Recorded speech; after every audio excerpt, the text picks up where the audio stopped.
आकाशवाणी दिल्ली से प्रस्तुत है कार्यक्रम स्वास्थ्य पत्रिका हमारी सेहत। स्वास्थ्य पत्रिका हमारी सेहत के सभी श्रोताओं का हार्दिक स्वागत और अभिनंदन। स्वीकार करें शालिनी मित्तल का नमस्कार।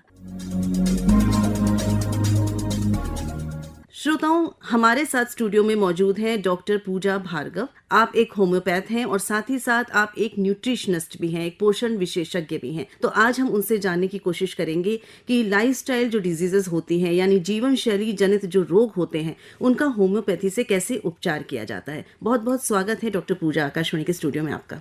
बहुत बहुत धन्यवाद शालिनी जी, मुझे आज यहाँ पे आमंत्रित करने के लिए मैं हृदय से आपकी आभारी हूँ। हम भी धन्यवाद देना चाहेंगे क्योंकि हमारे जो श्रोता है जिनको इंतजार रहता है कि हम तरह तरह की विषयों पर उनको जानकारी देते हैं, तो आज ये एक बहुत जरूरी विषय है। और आजकल जीवन शैली जनित जो रोग हैं, लाइफस्टाइल डिजीजेस बहुत बढ़ रही हैं। तो सबसे पहले इसी को जान लेते हैं कि लाइफस्टाइल डिजीजेस किन किन को कहा जाता है। जी, तो अगर हम जैसे लाइफस्टाइल डिजीजेस की बात करें तो नाम से ही आपको एक आइडिया हो जाएगा कि लाइफ प्लस स्टाइल, जो हमारे जीने का, जैसे हम रोज की जो हमारा रूटीन है उसके ऊपर ये जो लाइफस्टाइल डिजीजेस हैं इसके ऊपर निर्भर करती हैं। यानी कि जैसे आपका जो लाइफस्टाइल है वो सेडेंटरी हुआ कि ज्यादा आपका काम जो है वो बैठने का हुआ, ज़्यादा आप चल फिर नहीं रहे, जैसे रेगुलर एक्सरसाइज नहीं हो रही, या फिर जैसे आप रेगुलर वॉक पे नहीं जा रहे, तो उसका एक कारण ये जो लाइफस्टाइल डिजीजेस हैं ये कॉज होती हैं। दूसरा एक कारण है कि डाइट इसका, यानी कि जो आपका खान पान है वो अगर आप नियमित रूप से नहीं खाते, या अगर आप जैसे बाहर ज़्यादा जंक खाते हैं, ज़्यादा फैट वाला खाना खाते हैं, उससे भी ये लाइफस्टाइल डिजीजेस होती हैं। तीसरा जो कारण है, बेसिकली सबसे ज़्यादा एक और इम्पॉर्टेंट कारण है, वो है स्लीप। यानी कि आपकी अगर नींद भी, अगर आप टाइम से नहीं सोते या आपकी नींद जैसे साउंड नहीं है, तो भी उसके कारण भी ये लाइफस्टाइल डिजीजेस होती हैं। एंड आखिर में जो सबसे बड़ा कारण आजकल देखा गया है वो है स्ट्रेस। क्योंकि आजकल के ज़माने में आप देखते हैं स्ट्रेस बहुत ज़्यादा है, चाहे वो बच्चा है, चाहे वो बड़ा है, बूढ़ा है, हर एक की लाइफ में स्ट्रेस एक रेगुलर पार्ट है। तो उसके कारण भी ये जो लाइफस्टाइल डिजीजेस हैं ये कॉज होती हैं। तो अगर हम लाइफस्टाइल डिजीजेस के बारे में बात करें तो लाइफस्टाइल डिजीजेस कौन कौन सी हैं, जैसे कि हाई ब्लड प्रेशर हुआ, या जैसे ये हार्ट से रिलेटेड जो भी दिक्कतें हैं, जो हार्ट की ब्लॉकेड होती हैं, या डायबिटीज है, या ओबेसिटी यानी कि मोटापा, या पीसीओडी, हाइपोथायराइडिज्म, ये सारी जो डिजीजेस हैं जो हम कहते हैं कि एक दूसरे से फैलती नहीं हैं, बट हमारे लाइफस्टाइल के कारण जो क्रिएट होती हैं वो लाइफस्टाइल डिजीजेस कहलाती हैं। और जिन जिन बीमारियों का आप नाम ले रही हैं डॉक्टर पूजा, वो बीमारियां आजकल बहुत कॉमन है, और ये बीमारियां धीरे धीरे हम देखते हैं कि बढ़ती भी जा रही हैं कम होने की जगह। और इसका कारण मैं आपसे जानना चाह रही थी, लेकिन आपने काफी कुछ विस्तार से पहले ही बता दिया कि क्योंकि हमारी लाइफस्टाइल ही बहुत बिगड़ती जा रही है। उसका कारण बहुत सारे हैं, उन कारणों पर भी हम बात कर सकते हैं, लेकिन मैं ये इससे पहले जानना चाहूंगी कि बच्चों में भी लाइफस्टाइल डिजीजेस अब आ रही हैं, तो इसका कारण यही है कि लाइफस्टाइल उनका बिगड़ रहा है, उनका सोना, खाना पीना, या कोई और कारण भी हो सकता है?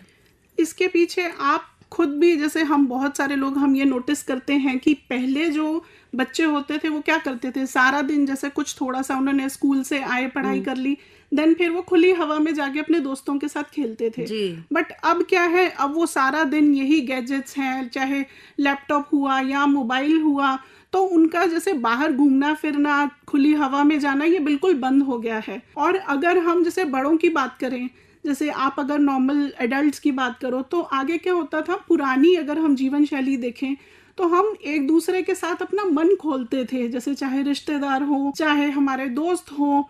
पर अब क्या है, अब हम सब अपनी ही एक जीवन में सिमटे हुए हैं। एक मतलब आप देखो कि टाइमलाइन कितनी होती है कि ये अचीव करना है, इतना कंपटीशन है। तो एक कहावत आपने सुनी होगी कि अगर हम जैसे अपने दोस्तों के साथ अपना दिल खोल लें तो सर्जन के पास जाके हमें अपना दिल खुलवाने की जरूरत जी, बिल्कुल सही आपने बोला।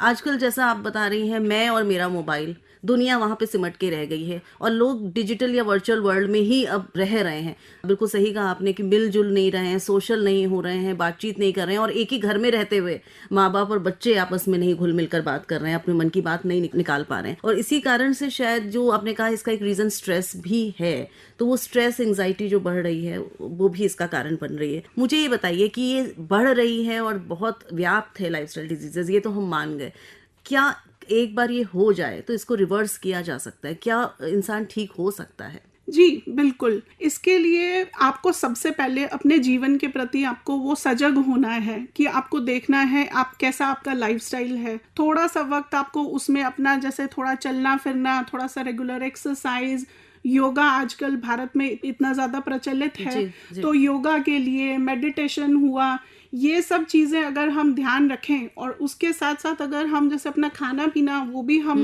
नियमित रूप से जैसे खाएं, और एक ये है कि बहुत ज़्यादा जंक या तला हुआ ये चीज़ें अगर हम नहीं खाते, अगर हम अपनी नींद ठीक रखें, तो हम देखेंगे कि ये जो लाइफस्टाइल डिजीजेस हैं ये इतना ज़्यादा जैसे आगे बढ़ेंगी नहीं, तो ये रिवर्सिबल है।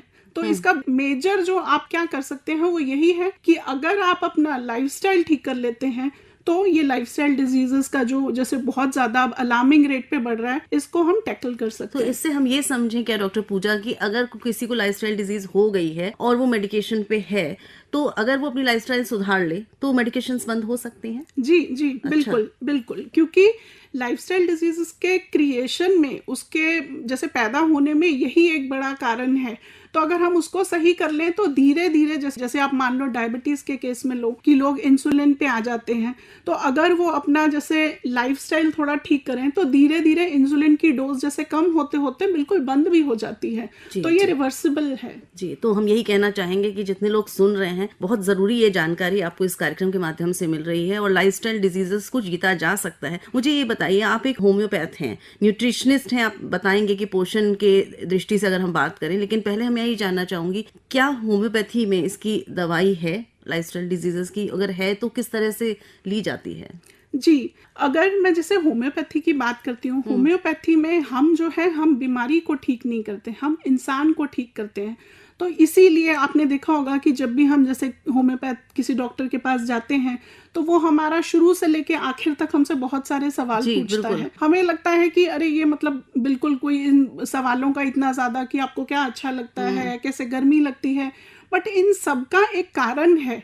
हम इंसान को अलग से जानते हैं कि क्या ऐसी चीज उस इंसान में है जो दूसरे इंसान से उसको सेपरेट करती है। अच्छा। तो इसीलिए होम्योपैथी जो है वो जड़ से वो चीज, मान लो अगर आप डायबिटीज लेते हो, उसके पीछे क्या कारण है, क्या कोई स्ट्रेस है जिसके कारण ये डायबिटीज डेवलप हुई, या जैसे कई बार आप डिप्रेशन, एक वो भी आजकल बहुत ज्यादा आगे बढ़ गया है, बहुत सारे लोग डिप्रेशन के शिकार हो रहे हैं, तो उसमें भी एज अ होम्योपैथ मैं उस पेशेंट की पूरी प्रॉपर केस टेकिंग लेती हूँ, ये जानती हूँ कि क्या कारण रहा होगा कि जिसके कारण उनको ये डायबिटीज या जैसे ये डिप्रेशन की दिक्कत हुई। तो वो पूरी एक प्रॉपर उस पेशेंट की डिटेल्ड केस हिस्ट्री ली जाती है, उससे जाना जाता है कि क्या कोई ऐसा उसको स्ट्रेस था, क्या उसका खान पान बिगड़ा, या क्या चीज है जिसके कारण ये डायबिटीज या ये जैसे और जो लाइफस्टाइल डिजीजेस हैं ये डेवलप हुई। अच्छा, तो पूरी हिस्ट्री लेने के बाद आप उनको डोजेस देते हैं जी। तो ये बताइए कि ये डोज जो वो चलती है उनकी दवाइयाँ, ये कितनी लंबी चलती हैं, कितने समय में आराम मिल जाता है, और एक बार शुरू होने के बाद क्या ये बंद हो जाती हैं या इनको लाइफ लॉन्ग लेना पड़ता है? अगर आप दवाई के साथ साथ अपना लाइफस्टाइल भी मॉडिफाई करते हो, अगर आप प्रॉपर जैसे अपना खान पान सुधारते हो, या जैसे आप थोड़ा सा रेगुलर वॉक करते हो, थोड़ा मेडिटेशन कर लिया जिससे स्ट्रेस लेवल कम होते हैं, एंड साथ में आप रेगुलरली जब होम्योपैथी दवाई लेते हो तो आप देखते हो कि बहुत जल्दी आपको ये आराम लगता है। अगर आपके जो ग्लूकोज लेवल्स हैं वो आपके नॉर्मल आ जाते हैं, ब्लड प्रेशर की जो भी आपकी दिक्कत है वो आपकी नॉर्मल आती है। तो जैसे अगर ये आप वो कह सकते हो कि जो दवाई है मेडिसिन और जो आपका लाइफस्टाइल है, उन दोनों का मिलाप करके हम जैसे ये जो भी लाइफस्टाइल डिजीजेस है उसको हम ठीक कर सकते हैं। तो ये ऐसा भी नहीं है कि आपको लाइफ लॉन्ग खानी पड़ती है दवाई। अगर आप जैसे होम्योपैथी ने क्या करना है, आपके अंदर जो एक वाइटल फोर्स होती है, जो आपके अंदर आपकी आंतरिक शक्ति होती है, उसको जगाना है। तो जब आप उसको वो जगा लेते हो तो उसमें इतनी वो आ जाता है अंदर पावर कि वो खुद ही जो आपकी डिजीजेस है उसको क्योर करती है। अच्छा, ये बताइए, 8 से 22 अप्रैल को पोषण पखवाड़ा के रूप में हम लोग मनाते हैं और उसका उद्देश्य यही है कि हम लोगों को बताएं कि न्यूट्रिशन की बहुत वैल्यू है, अगर आप सही खान पान रखते हैं तो आप स्वस्थ रह सकते हैं, और यही आप कह रही हैं, और आप एक न्यूट्रिशनिस्ट भी हैं। तो किस तरह का पोषण होना चाहिए, किसको आप सही पोषण मानती हैं?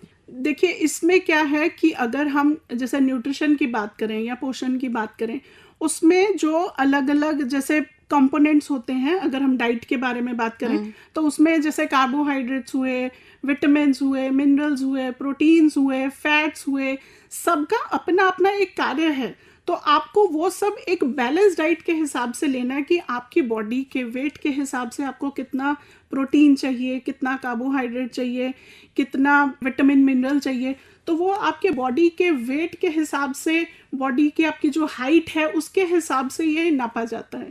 तो ये बैलेंस डाइट आपने बताई, लेकिन जैसे हम लाइफस्टाइल डिजीजेस की बात कर रहे हैं तो क्या कुछ बदलाव होता है उनके खान पान में? आप कुछ ऐसा डाइट भी प्रिस्क्राइब करते हैं जब आप होम्योपैथी मेडिसिन देते हैं जिसको लाइफस्टाइल डिजीजेस हो उनको? जी, जैसे इसमें अलग अलग कंडीशन के ऊपर डिपेंड करता है। जैसे अगर आप ओबेसिटी की बात करें तो ओबेसिटी में हमें क्या करना चाहिए कि हमें जैसे जो कार्बोहाइड्रेट्स है, जो उसकी क्वांटिटी है वो हमें कम करनी है, और जो प्रोटीन है जैसे अंडा हुआ, दूध हुआ या पनीर हुआ, ऐसी चीजें जिसमें सोयाबीन हुआ जिसमें प्रोटीन की मात्रा ज्यादा होती है, वो हमें ज्यादा खानी है। जिससे क्या है कि अगर ये जैसे हम जो कार्बोहाइड्रेट्स कम करेंगे तो फिर जो हमारा एक्स्ट्रा फैट जो डिपोजिशन होता है वो हमारी बॉडी में नहीं होगा। तो इसीलिए हमें कार्बोहाइड्रेट्स को कम करके और प्रोटीन की मात्रा को ज्यादा लेना है। जी बिल्कुल, मैं अब यही जानना चाह रही थी कि ओबेसिटी भी आपने बताया लाइफस्टाइल डिजीज है, और ओबेसिटी से भी बहुत सारी लाइफस्टाइल और बीमारियों हमें मिल जाती हैं, तो इसको कम करना बहुत जरूरी है। और इसको करने के लिए एक बैलेंस डाइट, या आपने कहा प्रोटीन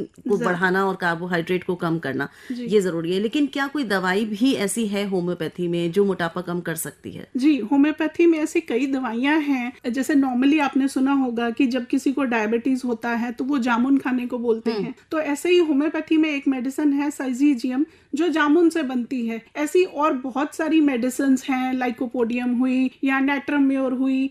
बट ये क्या है कि ये पेशेंट के ऊपर डिपेंड करता है। अगर मान लो हमारे पास 10 पेशेंट आए तो 10 पेशेंट को हम ये नहीं है कि एक ही मेडिसिन साइजीजियम देंगे। वो डिपेंड करेगा कि उस पेशेंट की अपनी इंडिविजुअलिटी क्या है, उसके हिसाब से मेडिसिन होती है।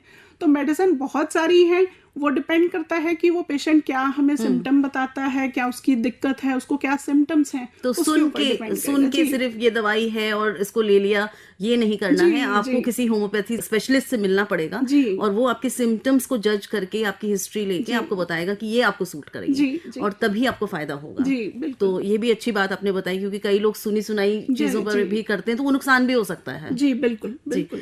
तो एक और मेरा दिमाग में प्रश्न आ रहा है कि जैसे आपने बीपी का बताया, थायराइड का बताया कि ये भी लाइफस्टाइल डिजीजेस हैं और इनकी दवाइयाँ बहुत बिकती हैं। अगर हम देखें, मार्केट की सर्वे करें तो बीपी बहुत कॉमन है, थायराइड बहुत कॉमन है। तो इनकी दवाइयाँ जो एलोपैथी में चल रही हैं, क्या उसके साथ साथ होम्योपैथी की जा सकती है कि उसे छोड़कर फिर होम्योपैथी लेनी पड़ेगी? जी, उसका भी मैं आपको, जैसे इसके पीछे एक डिटेल्ड लॉजिक है। जैसे अगर आप मान लो कोई भी आपसे ब्लड प्रेशर के लिए कोई मेडिसिन ले रहे हैं, तो ये जो एलोपैथिक मेडिसिन होती है इसका काम होता है कि वो जैसे आपको सिम्टोमेटिकली ट्रीट करता है। तो जब भी आप मेरे पास जैसे पेशेंट आते हैं, कोई भी जैसे ये हाई ब्लड प्रेशर के हुए, वो ऑलरेडी मेडिसिन पे चल रहे होते हैं एलोपैथी, तो बेसिकली होम्योपैथ, हम एज ए होम्योपैथ हम क्या करते हैं कि उनको वो दवाई एकदम से बंद नहीं कराते, क्योंकि अगर वो इंसान है वो कितने टाइम से वो दवाई लेता है तो बॉडी उसकी यूज टू हो जाती है, एक उसको आदत पड़ गई होती है। तो हमारा क्या उसमें वो क्राइटेरिया होता है कि हम अपनी मेडिसिन उसको जैसे देते हैं, साथ में एलोपैथी भी चलती है और उन दोनों मेडिसिन के बीच में थोड़ा सा हम गैप रखते हैं। जैसे पेशेंट को बोलते हैं आप 1 से 2 घंटे का गैप रखें, एंड धीरे धीरे क्या होता है कि जैसे जैसे वो हमारी मेडिसिन लेगा तो उसका जो बेसिकली रूट कॉज है वो रिमूव होगा।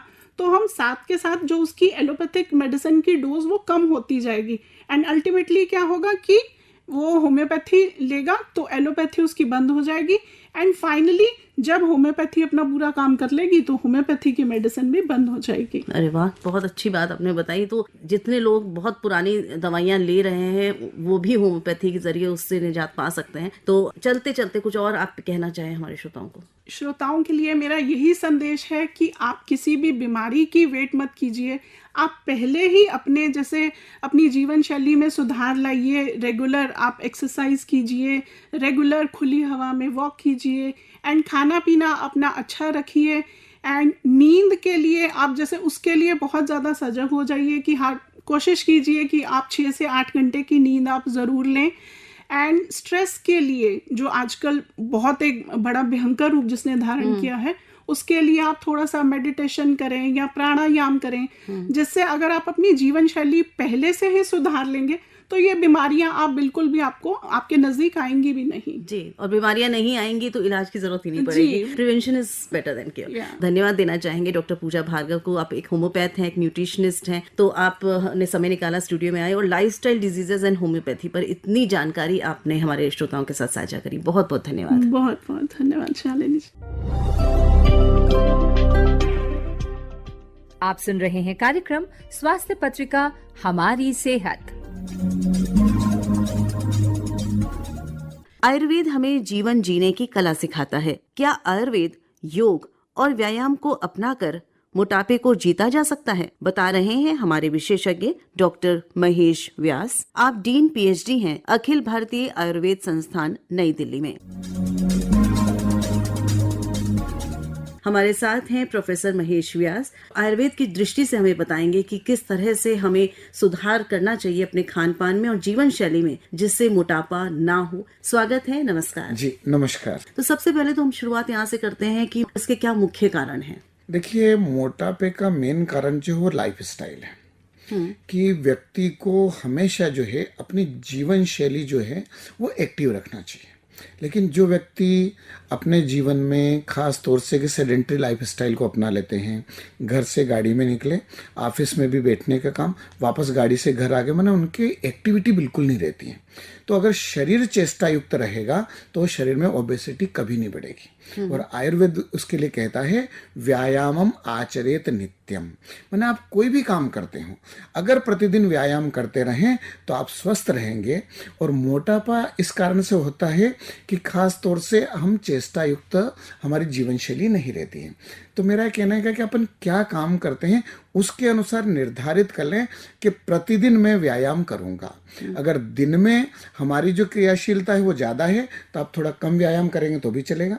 अगर आपकी सेडेंटरी लाइफस्टाइल है तो थोड़ा सा व्यायाम की मात्रा बढ़ाएं।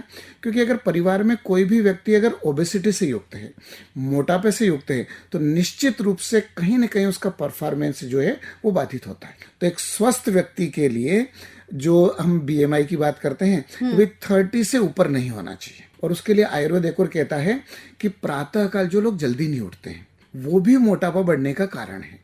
कि अगर सुबह ज़्यादा देर तक सोते रहते हैं। और दूसरा, खाने पीने का जो है वो विशेष रूप है, क्योंकि आयुर्वेद ने तो यहाँ तक कहा कि शक्यते अपि अन्न मात्रेण नरः कर्तुम निरामया। अगर हम डाइट और लाइफ स्टाइल के नियमों का पालन करें तो व्यक्ति को पूर्ण स्वस्थ रख सकते हैं। उसमें से डायबिटीज भी एक है। जितनी भी नॉन कम्युनिकेबल डिजीज है उन सब में जीवन शैली की मुख्य कारणता है, माने आहार और विहार। तो ओबेसिटी में भी आहार की एक अपनी भूमिका है। और आहार में खास तौर से जो गुरु पदार्थ रहते हैं, जो स्निग्ध चीजें रहती है, वो वजन को ज्यादा बढ़ाती है। और उसमें से ऑयल भी एक है जो स्निग्ध गुण से युक्त होता है। आयुर्वेद की दृष्टि से कौन सा तेल सही होना चाहिए खाने के लिए और कितनी मात्रा में होना चाहिए? जी देखो, आयुर्वेद में कहा गया कि घृतात् अष्टगुणम तेलम मर्दने न तो भक्षणे, माने तेल को श्रेष्ठ बताया है मर्दन, अभ्यंग, मालिश के लिए। खाने के लिए घी को श्रेष्ठ बता रखा है, गोघृत अगर मिलता है तो। लेकिन आज जितनी आवश्यकता उस मान से अगर वो नहीं मिल पाता है तो तेल का भी प्रयोग करते हैं। और उसमें तेल के प्रयोग में बेस्ट बता रखा तिल का तेल। उसके साथ में अलग अलग प्रदेशों में, जैसे कि जहाँ पे गर्मी ज़्यादा होती है तो वहाँ पर जो जिसका स्वभाव शीत रहता है ऑयल का, जैसे कोकोनट ऑयल, खोपरे का तेल जो रहता है, नारियल का तेल, वो शीत स्वभाव का रहता है। तो साउथ में विशेष करके उसका प्रयोग किया जाता है। जिन प्रदेशों में थोड़ी ठंड का मौसम रहता है वहाँ पर सरसों का तेल या तिल का तेल का प्रयोग किया जाता है। तो यहाँ पर मुख्य बात ये नहीं कि आप कौन सा तेल उपयोग कर रहे हैं, मेन बात है कि आप तेल की क्वांटिटी कितनी उपयोग कर रहे हैं। अगर आप अधिक मात्रा में तेल का उपयोग करते हैं तो निश्चित रूप से वो स्वास्थ्य के लिए हानिकारक है और ओबेसिटी को बढ़ाने वाला है। किस तरह से खाने को बनाया जाए जिससे कि वो खाना हमारे शरीर को सही तरह से लगे, यानी हमारे मोटापा ना बढ़ाए? बिल्कुल। तो देखिए, भोजन की एक प्रॉपर विधि है जी। और उसमें भी भोजन निर्माण की विधि है कि बाहर जो अपन भोजन करते हैं उसमें एक ही ऑयल का उपयोग वो कई बार करते हैं। तो ट्रांसफैट बढ़ता है और वो केवल ओबेसिटी को नहीं बढ़ाता है, वो डायबिटीज को बढ़ाता है, हृदय रोग को बढ़ाता है, ब्लड प्रेशर को बढ़ाता है, इवन यहाँ तक कि कई बार कैंसर तक की जो व्याधियाँ होती है उनकी भी उत्पत्ति इनके कारण होती है। तो सबसे पहले तो ध्यान रखें कि डीप फ्राई की हुई चीज़ों का कम प्रयोग करें। दूसरा ये कहने का कि जो अपन फ्राई करते हैं कोई भी चीज़ें घर में, उसमें तेल की क्वांटिटी कम हो। हम कई बार देखते हैं कि अपने शरीर के लिए जो आवश्यक है प्रतिदिन 1 से 1.5 चम्मच छोटी वाली जो रहती है टेबल स्पून, उतनी मात्रा शरीर के लिए पर्याप्त है। यानी 10 ml से 15 ml तक आप ले लें, मैक्सिमम 20 ml, इससे ज़्यादा का प्रयोग नहीं करना चाहिए। तो हम अगर ध्यान रखें कि घर में 5 मेंबर हैं, 10 मेंबर हैं, तो उनके मान से अगर कैलकुलेशन किया जाए कि 1 महीने के इतने ऑयल की जरूरत है, उससे भी थोड़ा और कम ऑयल अगर हम परचेस करके लेके आए, और जो भोजन बनाते हैं वो अगर ध्यान रखना शुरू कर दे कि मैं हर दिन जितना ऑयल का प्रयोग करती हूँ उससे 10% कम कर देती हूँ, तो ये बहुत अच्छा प्रयास है। और ऐसा हम अपने संपर्क में आने वाले प्रत्येक व्यक्ति को अगर बोले कि आप थोड़ा सा ऑयल का उपयोग कम कर दें, तो निश्चित रूप से ये ओबेसिटी के क्षेत्र में हम क्रांति ला सकते हैं छोटे से प्रयास से। क्योंकि आयुर्वेद तो कहता है आहारो महाभेषजम, भोजन के जो छोटे छोटे नियम है, जैसे ऑयल का उपयोग कम करना, व्यायाम प्रॉपर करते रहना, समय पर भोजन करना। कई बार क्या होता है दिन में 3 बार अपन भोजन कर रहे हैं, भूख नहीं लगी फिर भी भोजन कर रहे हैं, मिठाई का ज़्यादा उपयोग कर रहे हैं, इन सब चीज़ों का अगर ध्यान रखेंगे तो ओबेसिटी हो ही नहीं सकती है। और जहाँ पर ओबेसिटी ज़्यादा बढ़ती जाती है, आज अगर देखें तो 8 व्यक्तियों को अगर देखें तो अपने को हर 8वां व्यक्ति ओबेसिटी के साथ मिलता है, और ये संख्या बढ़ती जा रही है। तो ओबेसिटी को कम करने के लिए आहार का ध्यान रखें, और खास तौर से आहार में ऑयली चीज़ें इनका प्रयोग कम करें, मिठाई वगैरह को भी आवश्यकता अनुसार उसका प्रयोग करें, नियमित व्यायाम करते रहें और ताज़ा बना हुआ भोजन लें, तो निश्चित रूप से देश को ओबेसिटी से हम बचा सकते हैं। बच्चे जो हैं आजकल वो भी बहुत मोटापे की तरफ बढ़ रहे हैं, ओबेसिटी उनमें भी आ रही है, तो ये क्या कारण है आपको लगता है कि बच्चों में ये आदत आ रही है? आजकल बच्चों में अपन देखते हैं तो काफ़ी बच्चों में ओबेसिटी मिलती है, और उसका मेन कारण एक तो फास्ट फूड, इसका सेवन थोड़ा सा कम करें। इसलिए सबसे ज्यादा जोर देना चाहिए कि घर का बना हुआ खाना खाएं। बच्चों की जो इच्छा हो घर पे बना के दें, बाहर का खाना नहीं खाएं। उसमें भी खास तौर से फास्ट फूड है, जो अपन कहना चाहिए कि डीप फ्राई वाली चीजें हैं, ऑयली चीजों का ज्यादा प्रयोग करते हैं। बच्चों को आइसक्रीम बहुत पसंद आती है, बच्चों को चॉकलेट बहुत पसंद रहते हैं। तो एक तो स्निग्ध और मधुर, ये 2 चीजें ओबेसिटी को बढ़ाती है। तो स्निग्धता में ऑयल ज्यादा हो गया अगर उसका उपयोग कर रहे हैं, और मधुरता में जितनी भी स्वीट वाली चीजें हैं इनका प्रयोग अगर ज्यादा करते हैं तो ओबेसिटी को बढ़ाते हैं। तो बच्चों में खास तौर से मीठा खाने की प्रवृत्ति को थोड़ा कम करवाएं, और ऑयल का उपयोग कम करवा दें। अगर उनमें भी ऑयली चीजें खाना कम हो जाती है तो इससे अपन रोक सकते हैं। और बच्चों को डीप फ्राई की हुई चीजें बड़ी अच्छी लगती हैं, तो हम थोड़ा सा उनके ऊपर ध्यान रखें कि उनको फ्रूट्स खिलाएं। अगर फल खाते हैं अपन, तो फल जो है वो ओबेसिटी को नहीं बढ़ने देते हैं। जैसे गुआवा है, पपीता है, ड्रैगन फ्रूट है, ऑरेंज है, ये सब चीज़ें ऐसी है कि जो शरीर में फाइबर जो है उनके द्वारा पहुंचता है और शरीर को स्वस्थ रखते हैं। तो मेरा कहने का कि चॉकलेट, आइसक्रीम या ऐसी स्वीट चीज़ों को खाने के बजाय फल खाएं, और फल में भी ऋतु फल खाएं, जो जिस सीजन में फल उपलब्ध हैं। अगर बच्चों की आदत हम फल की डालते हैं, ऑयल की उपयोग थोड़ा कम करना शुरू कर देते हैं, तो निश्चित रूप से उनमें भी ओबेसिटी को हम रोक सकते हैं। तो योग और ध्यान का क्या महत्व है? देखिए, योग तो व्यक्ति को हर रूप में स्वस्थ करने में काम करता है, माने चाहे वो शारीरिक व्याधि हो या मानसिक व्याधि हो। तो शारीरिक में अपन कह सकते हैं कि मोटापा ज़्यादा होता है, और मोटापे को कम करने में नियमित व्यायाम और नियमित योग अगर करते हैं, किसी औषधि की आवश्यकता नहीं है। और नियमित व्यायाम के रूप में योग, प्राणायाम, आसन, हर एक व्यक्ति की अपनी एक प्रकृति होती है। और अभी आयुष मंत्रालय ने प्रकृति परीक्षण का, देश का प्रकृति परीक्षण का एक अभियान चलाया था, और देश में 1,29,00,000 लोगों का प्रकृति परीक्षण किया था। उस प्रकृति परीक्षण के अनुसार अगर हम उनको डाइट बताएं कि आपको क्या डाइट लेना है, साथ में योग और प्राणायाम को बताते जाएं, तो मुझे नहीं लगता कि किसी औषधि की आवश्यकता लगेगी। हम उन सबको पूर्ण स्वस्थ रख सकते हैं। अब अगर अपने पास में कोई आयुर्वेदिक चिकित्सालय हो या कोई योग सेंटर हो, तो वहाँ पर जा कर के, और अगर अपने को वजन कम करना है, उसके लिए विशेष रूप का व्यायाम है, उसके लिए एक अलग प्रकार के आसन है, उसके लिए अलग प्रकार का प्राणायाम है। तो अपने को क्या करना है। अगर आप वेट बढ़ा हुआ नहीं है, केवल स्वस्थ रहना है, तो उसके लिए परामर्श ले लें। अगर अपना वेट काफ़ी बढ़ा हुआ है तो उसके लिए प्रतिदिन कौन कौन से आसन करना है उनका अपन जो है खास तौर से परामर्श लें, और उनका अगर पालन करें तो योग की भी अपनी बहुत अच्छी भूमिका है व्यक्ति को स्वस्थ रखने में। जिस प्रकार से हम बीमार होने के बाद औषधि का प्रयोग करते हैं, अगर हम योग का प्रयोग करें तो हम बीमार ही नहीं होंगे। तो उचित आहार, उचित व्यायाम, योग, प्राणायाम, ये अगर देश में हर एक व्यक्ति करता है तो निश्चित रूप से स्वस्थ राष्ट्र का निर्माण किया जा सकता है। क्या ऐसी तकनीक करी जाती है आयुर्वेद में जिसके जरिए मोटापे को कम किया जाता है? जी देखिए, पहला तो आहार के द्वारा, उसके साथ में कुछ औषधियों का प्रयोग। अच्छा। अब मोटापा जब आता है तो वो केवल मोटापे तक सीमित नहीं रहता है, उसके कारण व्यक्ति को ब्लड प्रेशर की भी तकलीफ हो जाती है, डायबिटीज की उसको तकलीफ होने लग जाती है, कई लोगों को कैंसर तक की, क्योंकि डाइट का ध्यान नहीं रखते उसके कारण कैंसर भी हो जाता है। उसी प्रकार से जो हड्डियां रहती है ये कमजोर होने लग जाती है, और उसको अगर अपन देखें कि जो पित्ताशय, उसकी बीमारियां कहीं होने लग जाती है, साथ में कोलेस्ट्रॉल शरीर में बढ़ने लग जाता है, और अगर देखें तो लीवर और फैटी लीवर होने लग जाता है ओबेसिटी के कारण ही। उसी प्रकार से नींद, स्लीप एपनिया जो बोलते हैं, या कहना चाहिए कि सांस लेने में दिक्कत आ जाती है, गठियावात, हड्डियों की बीमारी होने लग जाती है, और कई लोगों में तो जैसे इनफर्टिलिटी की प्रॉब्लम जो होती है ये भी ओबेसिटी के कारण होती है, थायराइड की प्रॉब्लम। माने ओबेसिटी अपने साथ में कितनी बीमारियों को लेके आता है। तो एक तो केवल ओबेसिटी है, तब हम थोड़ा सा डाइट में ध्यान रखें कि मीठी चीज़ें, मधुर चीज़ें, दूध से बनी हुई चीज़ों का थोड़ा अवॉइड करें, और एक्सरसाइज रोज करते रहें। अगर बाकी और कोई व्याधियां हो गई तो उन व्याधियों के मान से अपनी डाइट को ध्यान रखें, क्योंकि हर एक व्याधि के लिए कुछ कुछ स्पेसिफिक डाइट बता रखी है। और आयुर्वेद में तो आचार्य चरक ने औषधियों का प्रयोग बाद में बताया। उनने शुरू में ही दूसरा चैप्टर, अपमार्ग तंडुली, एक चरक संहिता का सेकंड चैप्टर है, उसमें पहले 28 यवागु बताई, मैंने खाने पीने की रेसिपी, कि जिससे अलग अलग बीमारियों से हम कैसे बच सकते हैं। तो ओबेसिटी से उसके द्वारा बचे, और साथ में हम थोड़ा सा व्यायाम आदि करते रहें, और कुछ औषधियाँ जैसे अपने कहना चाहिए कि हमारे घर में प्राय रहती है, त्रिफला का चूर्ण है, वो बहुत अच्छा ओबेसिटी को कम करता है। पर मेरा सबको एक अनुरोध है कि औषधि का प्रयोग किसी भी चिकित्सक के परामर्श से लें, ताकि आपको कितनी मात्रा में कब लेना है। क्योंकि क्या है कि कुछ चीज़ें ऐसी होती है कि उनको गर्म पानी के साथ लेने पर उनका परिणाम अलग है, उनको ठंडे पानी के साथ लेने पर उनका परिणाम अलग है।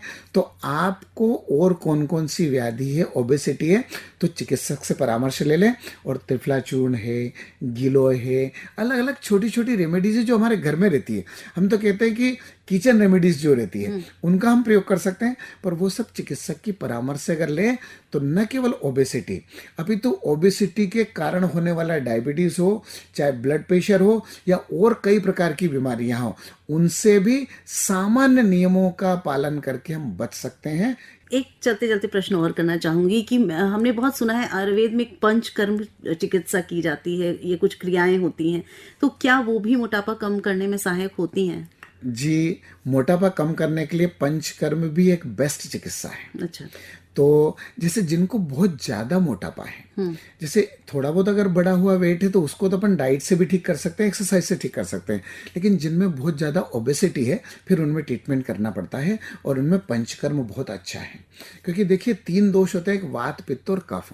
जब भी शरीर में कफ दोष की वृद्धि होती है माने मोटापा फिर बढ़ता है, और उसको कम करने के लिए आयुर्वेद में वमन कर्म बता रखा है। उसी प्रकार से विरेचन कर्म है, कुछ प्रकार की बस्ती है जिसको निरूह बस्ती बोलते हैं, कई प्रकार का डिकॉक्शन बस्ती के रूप में प्रयोग करते हैं। तो ये तीनों ही पद्धतियां मोटापे को कम करने में बहुत प्रभावी है। बहुत बहुत धन्यवाद। इसी के साथ हमारी आज की स्वास्थ्य पत्रिका हमारी सेहत यही समाप्त होती है। फिर मिलेंगे अगली बार, तब तक के लिए स्वीकार करें हमारा नमस्कार। अभी आप आकाशवाणी दिल्ली से सुन रहे थे कार्यक्रम स्वास्थ्य पत्रिका हमारी सेहत। कार्यक्रम की प्रस्तुतकर्ता थी शालिनी मित्तल।